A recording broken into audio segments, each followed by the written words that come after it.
Kepada Tuan dan Puan, para anggota DPR yang terhormat, apa kabar hari ini? Sepertinya tak sebaik biasanya. Sama, di sini pun begitu. Kita semua memang sedang diuji. Hidup memang tak selalu baik, kan? Seperti kami-kami ini, Tuan dan Puan juga mungkin lebih banyak bekerja di rumah. Kalau lihat siaran sidang atau rapat terbuka di gedung DPR sekarang sih kelihatannya banyak kursi yang kosong. Tapi biasanya juga kosong kan ya?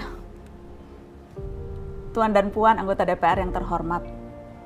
Saya perhatikan parlemen-parlemen negara lain fokus melawan corona. Tapi rasa-rasanya isu-isu yang keluar dari Senayan belakangan kok kebanyakan tidak terkait corona ya? Kami malah membaca DPR bersemangat membahas isu-isu lain. Contohnya, rancangan Undang-Undang Cipta Kerja yang banyak ditolak karena dinilai mementingkan kepentingan investor di atas kebutuhan pekerja. Presiden Jokowi pekan lalu sempat menyatakan pemerintah dan DPR menunda pembahasan salah satu klaster di rancangan undang-undang itu, klaster ketenagakerjaan. Ini untuk memberi kesempatan mendalami substansi dan mendapat masukan dari banyak pihak. Berpegang pada alasan itu, maka sudah seharusnya klaster lain dalam RUU Cipta Kerja pun perlu ditinjau ulang. Karena yang lain juga bukan tanpa masalah, terutama dari perspektif lingkungan dan keadilan gender. Tidak cukup hanya menunda pembahasan satu klaster saja. Ada juga RUU lain yang masih nekat mau dibahas. Ada RUU KUHP yang tahun lalu diserbu unjuk rasa. Lalu RUU pemasyarakatan. Ada koruptor yang sudah ngebet pengen bebas kah?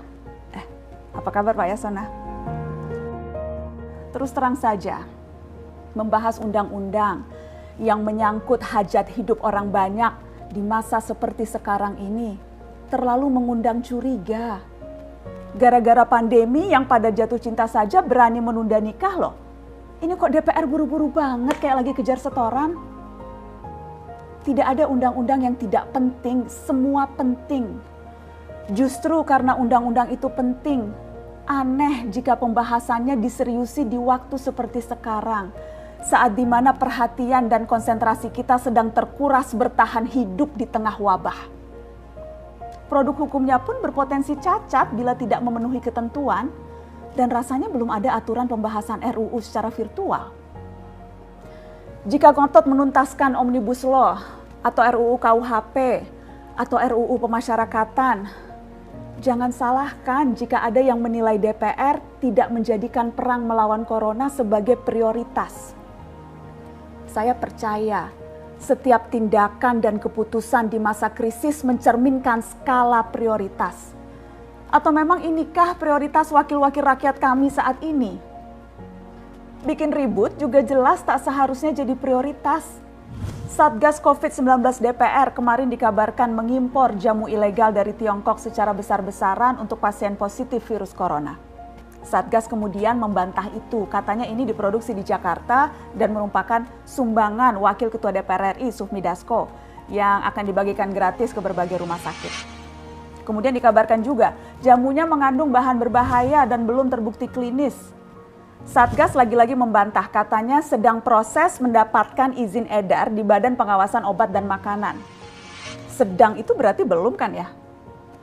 Tuan dan Puan yang terhormat, niat baik pun perlu proses yang baik. Proses yang semrawut hanya akan disusul polemik. Sementara sekarang kita sedang banyak-banyaknya menaruh harapan kepada negara. Tindak tanduk DPR salah benarnya akan selalu dilihat.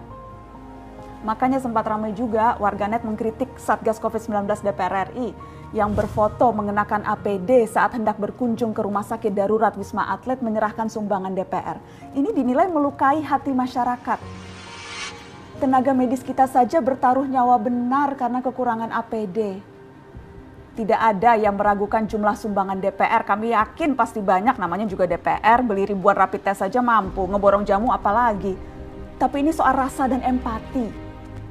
Kecuali ya, kalau yang dipakai anggota DPR itu APD yang lain, alat pelindung dewan. Salam hormat dari kami yang kalian wakili.